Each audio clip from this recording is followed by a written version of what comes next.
Have you ever noticed that as the years go by, it seems to get harder to get up in the morning? Your knees ache a bit more, and the energy that used to bubble up now feels more like a trickle? It's a familiar feeling for many, isn't it? We often chalk it up simply to age, to the idea that getting old is no fun. But let me ask you, what if I told you that a significant part of this discomfort isn't inevitable at all, but rather the result of small daily habits that, like invisible thieves, steal our vitality and ease? Our wise bodies do indeed change over the years. Metabolism slows down, cells don't regenerate as quickly, and joints require more care. And it's precisely at this moment that some of our habits, which previously seemed harmless, start working against us. For example, a love for sweet tea with cookies is like adding fuel to the fire of inflammation in the joints. And long hours in front of the television are like voluntarily rusting from the inside, allowing muscles to weaken and energy to stagnate. But there's wonderful news too. By changing just a few of these everyday rituals, you can feel significantly better. Energy will return, sleep will improve, your mood will become more stable, and movement will be freer. And most importantly, these tips are simple, accessible, and require neither a lot of money nor titanic effort. I promise, you'll be surprised how much depends on ourselves. So let's break down these 8 insidious habits together and learn how easily they can be replaced with beneficial ones. Stay with me until the end, and you'll receive the keys to a lighter and more joyful maturity. First habit, sugar, your secret enemy. Let's start with something many of us love: sweets. A cup of tea with 3 spoonfuls of sugar, a pastry with lunch, a candy to lift the mood. Sound familiar? It seems like such a small thing, but this constant excess of sugar and simple carbohydrates, white bread, pastries, white flour, pasta, is one of the main reasons why old age can become difficult. It's like constantly swinging your body on an energy roller coaster. First a sharp surge of energy, and then an even sharper crash, fatigue, brain fog, and a craving for another hit of sugar. Furthermore, sugar is fuel for inflammatory processes throughout the body, from joints to blood vessels. What to do? Replace sugar and simple carbs with slow, healthy alternatives. Instead of sugar in tea, a teaspoon of honey, but not too much, or stevia, or even better, aromatic herbs, mint, thyme, linden. Instead of white bread, whole grain. Instead of a pastry, a handful of berries, a piece of fruit, or a little dark chocolate, over 70% cocoa. Let me tell you the story of Eleonora. She is 72. Eleonora adored her 5 o'clock tea with a piece of cake. "It's my little joy," she used to say. "How can I give it up? It's too late to change anything at my age." She often complained of afternoon fatigue, aching knees, and the numbers on the scale treacherously creeping up. She was convinced that without sweets, her life would become gray and joyless. With great skepticism, she agreed to try replacing the cake with a baked apple with cinnamon or cottage cheese with berries. The first few days felt strange. Her hand kept reaching for the candy dish. But after just a week, Eleonora noticed that the post-lunch drowsiness disappeared. She had energy for an evening walk. Another month later, she realized with surprise that her knees ached less. "You know," she told me recently, "I thought joy was cake. But it turns out, joy is when you can easily walk through the park and not feel worn out." Sugar gave her a short burst of pleasure, like a firework, bright but quickly fading. But healthy sweets, fruits, berries, they are like the steady flame of a candle, warming long and reliably, providing stable energy without harming the body. Practical benefit for you: stable energy levels throughout the day, reduction in inflammation, and therefore joint pain, weight management, clearer mind. Start small. Remove just 1 spoonful of sugar from your tea or replace 1 dessert a day. You will feel the difference. Second habit: is the armchair your best friend? "I'll just sit and rest. My legs aren't what they used to be. Where would I get active at my age?" How often do we say this to ourselves, settling comfortably into our favorite armchair in front of the TV or with a book? Rest is certainly necessary, but when sitting becomes the primary state throughout the day, it's a direct path to problems. Our muscles weaken without load, joints lose mobility like unoiled door hinges, blood circulation and metabolism slow down. This isn't rest, it's a slow rusting of the body. What to do? Replace long periods of sitting with short bursts of activity. No need to run a marathon. Simply make it a rule to get up and move for at least 5 to 10 minutes every hour. Walk around the room, do a few simple exercises, bends, twists, chair squats, dance to a favorite tune from your youth. If you're watching TV during commercials, don't just sit, get up, and walk around. Let's remember Arthur. He's 75. A former accountant, he was used to sitting for hours. First for work, then in retirement reading newspapers and watching sports programs. He sincerely believed he had earned this rest. But he suffered from back pain, stiffness in the mornings, and any walk was difficult. Movement is for the young and healthy. He sighed, "It's too late for me." His daughter persuaded him to try simply getting up every hour and taking a few steps around the apartment. Arthur grumbled, saying it was nonsense. But after just a couple of weeks, he noticed his back started hurting less, and the morning stiffness eased more quickly. He even started going outside to walk around the block. "It's a strange thing," he admitted. "I thought I got tired from moving, but it turned out I was getting tired from sitting. Now, when I walk a little, my energy seems to increase." His body was like an old machine that had stood idle for a long time and rusted. Regular, albeit small, movement became the very lubricant that returned his ease and freedom. Practical benefit for you: improved joint flexibility, reduced back and neck pain, muscle strengthening, important for balance and fall prevention, improved circulation and heart function, a boost of energy. Right now, while watching this video, stand up, take a couple of steps, stretch. Your body will thank you. Third habit: forgetting to drink plain water. Tea, coffee, compote, juice. We drink many different beverages throughout the day, but we often forget the most important thing: plain water. With age, the sense of thirst dulls, and we might simply not notice that our body is dehydrated. And yet, water is the foundation of life. It's needed for everything: for normal digestion, toxin removal, joint lubrication, brain function, skin elasticity. Lack of water is like trying to start a car without oil and coolant. Everything starts to creak, overheat, and work intermittently. What to do? Make it a rule to drink plain water regularly throughout the day without waiting to feel thirsty. Keep a glass or bottle of water in a visible place, on the kitchen table, near your armchair, on your bedside table. Take a few sips every hour or hour and a half. Here's the story of Margaret, 68. She often complained of headaches, dry skin, and digestive problems, constipation. She mostly drank strong tea and occasionally coffee. Water? Why? "I drink tea," she wondered. It seemed boring and pointless to her to drink plain water. Besides, she rarely felt thirsty. Her granddaughter gave her a nice water bottle and asked her to simply keep it nearby and take a couple of sips every time her eyes fell on it.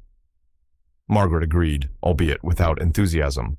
Imagine her surprise when, after a couple of weeks, she realized her headaches became much less frequent, her skin was less dry, and her bowel movements became regular. "I never thought such a simple thing as water could have such an impact," she shared. "It's like I'd lubricated my entire system from the inside." Her body was like a dried-up flower in a pot. Tea and coffee provided a temporary effect, but couldn't hydrate it the way plain water could. Regular drinking became a life-giving rain that restored her comfort and well-being.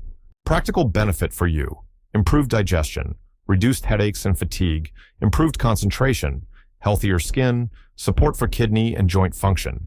No need to force down liters. Start with 4 to 5 glasses of plain water a day, in addition to other beverages. This will already be a huge contribution to your health. Fourth habit: irregular sleep and going to bed late. "I'll go to bed after the movie finishes. I'll stay up a bit longer. I don't have work tomorrow anyway. I sleep badly at night. So what difference does it make when I go to bed?" Familiar thoughts. Many of us, upon retiring or as we age, start neglecting our sleep schedule. We go to bed late, sleep fitfully, and try to catch up on sleep during the day. But our body is a system that loves order and rhythm. This is especially true for sleep. It's at night, during sleep, that a general cleanup and repair of the entire body takes place. The brain clears out toxins, tissues are restored, the immune system is strengthened. A disrupted sleep schedule is like trying to renovate a house when the workers show up sometimes in the morning, sometimes at night, and sometimes not at all. The result will be poor. What to do? Try to go to bed and wake up around the same time, even on weekends.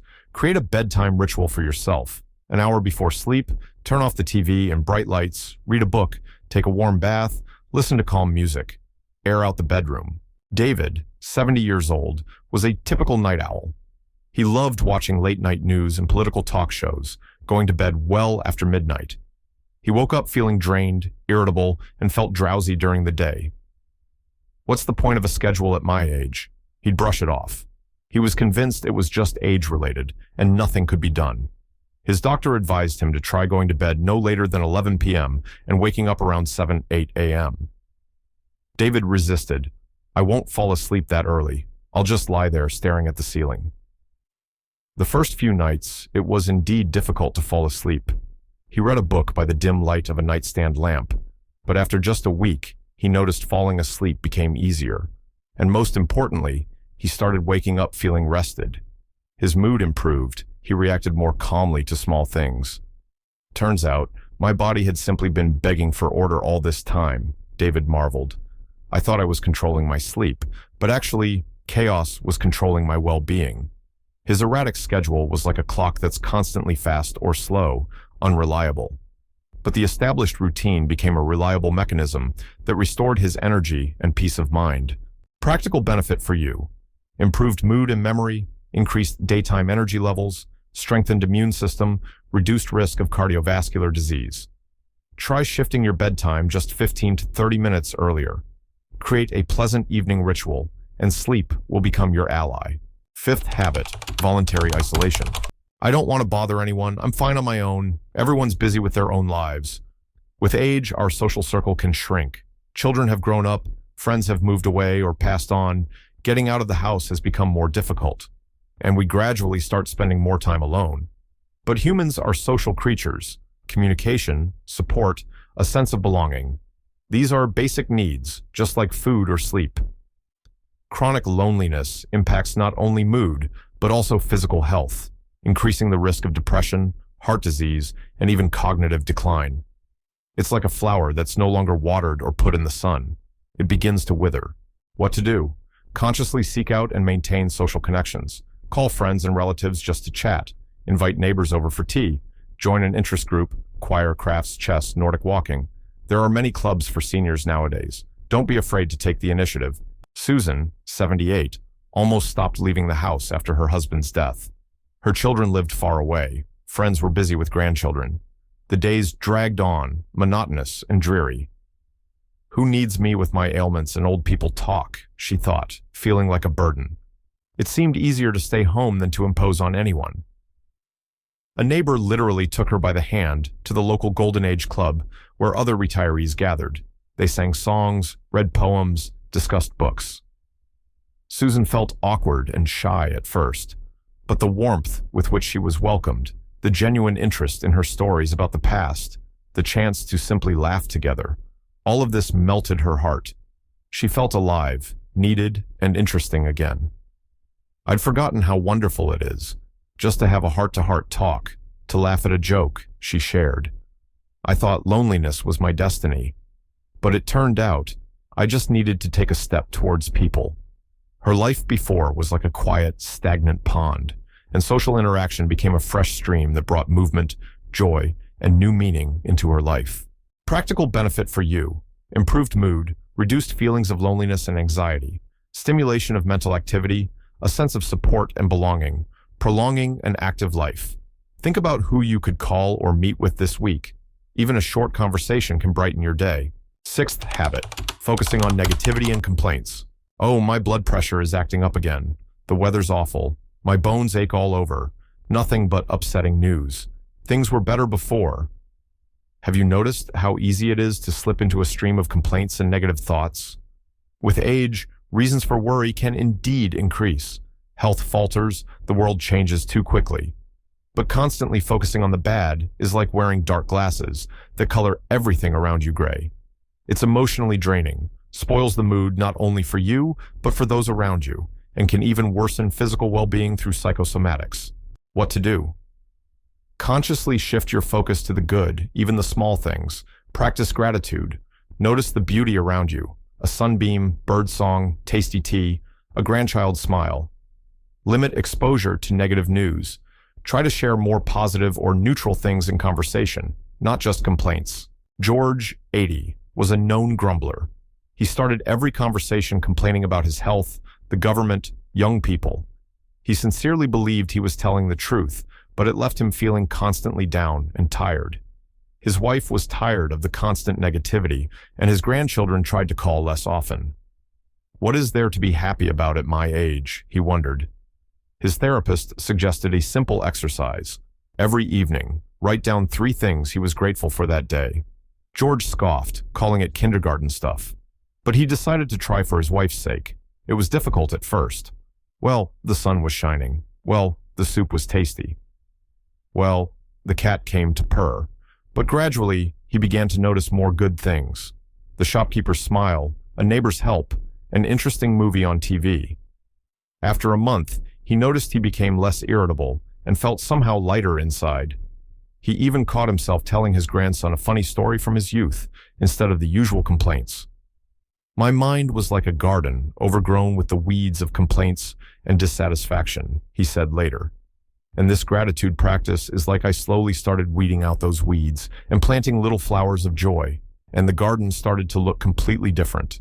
Practical benefit for you: improved mood and general well-being, reduced stress and anxiety levels, better relationships with loved ones, a more optimistic outlook on life. Try to notice and acknowledge at least one pleasant little thing today. It's like a small ray of sunshine in your soul. 7th habit: skipping meals or eating whatever's available. I don't have an appetite. It's too much trouble to cook for one. I'll just grab a sandwich. That's enough. With age, appetite can indeed decrease, and energy for cooking can wane. And we start skipping breakfast or lunch, replacing a proper meal with tea and cookies or a sandwich. But our body, especially in maturity, needs a regular supply of nutrients: protein for muscles, complex carbohydrates for energy, vitamins, and minerals for all systems. Skipping meals or unbalanced nutrition is like trying to heat a stove with damp wood or forgetting to add fuel altogether. The fire of life will burn weakly and unsteadily. What to do? Try to eat regularly 3 times a day, even if portions are small. Focus on simple but nutritious food: porridge, soups, vegetables, stewed, boiled, fresh, lean meat or fish, cottage cheese, eggs. Prepare simple dishes that don't require much effort. You can cook for 2 days at a time. Betty, 73, lived alone and often forgot to eat lunch or just had tea with crackers for dinner. What do I need much for? She'd say. As a result, she constantly felt weak, dizzy, and didn't even have the energy for a short walk. She was sure it was just old age taking its toll. Her doctor insisted she start eating at least a simple vegetable soup or omelet for lunch and cottage cheese for dinner. Betty initially made excuses. I don't want to, I can't stomach it. But she started forcing herself to eat at least half a portion. And literally within a week, she felt the difference. The constant weakness disappeared, her head felt clearer, and she had the energy to walk to the store. I thought I was saving energy by not cooking, she admitted. But it turned out I was depriving myself of that very energy. My body was like a car with an empty tank, and I wondered why it wouldn't go. Regular, albeit simple, nutrition became the fuel that restored her energy and vitality. Practical benefit for you: stable energy levels, maintenance of muscle mass, important for strength and mobility, getting necessary vitamins and minerals, improved digestive system function, prevention of weakness and dizziness. Let your food be simple, but regular and nutritious. Your body needs care and fuel. 8th habit: mental hibernation. Television, simple crosswords, familiar walking routes. With age, we often stop giving our brains new, unfamiliar challenges. We do what is easy and familiar. But the brain, like muscles, needs exercise to stay sharp and clear. If we stop learning new things, solving complex problems, memorizing information, mental abilities begin to decline. It's like leaving exercise equipment to gather dust in the corner. Muscles weaken without use. What to do? Give your brain regular and varied workouts. Read books of different genres, not just mysteries. Memorize poems. Solve not only crosswords, but also Sudoku, Scandinavian puzzles, brain teasers. Try learning something new, a foreign language, even just a few phrases, your family history, how to use a computer or smartphone. Ask your grandchildren for help.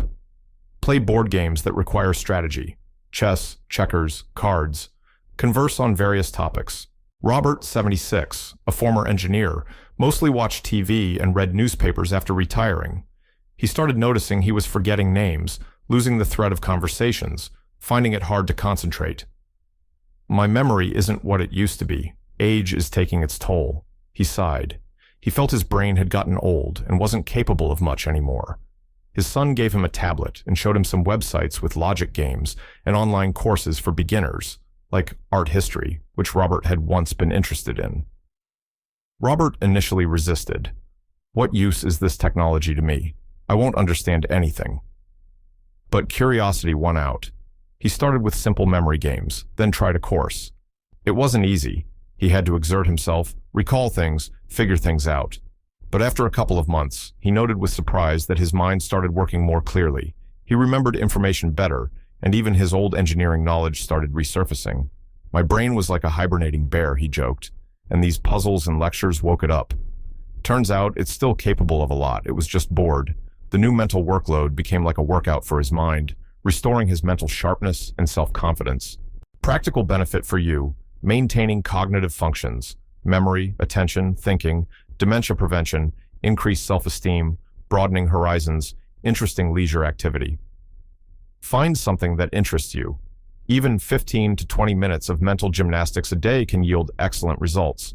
So, we've broken down the 8 habits that can subtly weigh down our lives in maturity. As you can see, my dears, much is in our hands.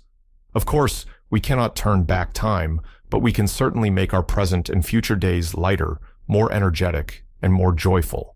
Your life experience, your wisdom, this is priceless capital. And you, more than anyone, deserve to feel good, enjoy each day, maintain mental clarity and physical ease for as long as possible. Don't be afraid to try new things, to change old habits, even if it seems unfamiliar or difficult at first. Start small, with one step. Replace one sugary tea with water, do one short exercise session, call one old friend. You will see how these small changes will add up to a big difference in your well-being and mood. Remember, taking care of yourself isn't selfishness. It's your right and your opportunity to live life to the fullest at any age. Believe in yourselves, you can do it.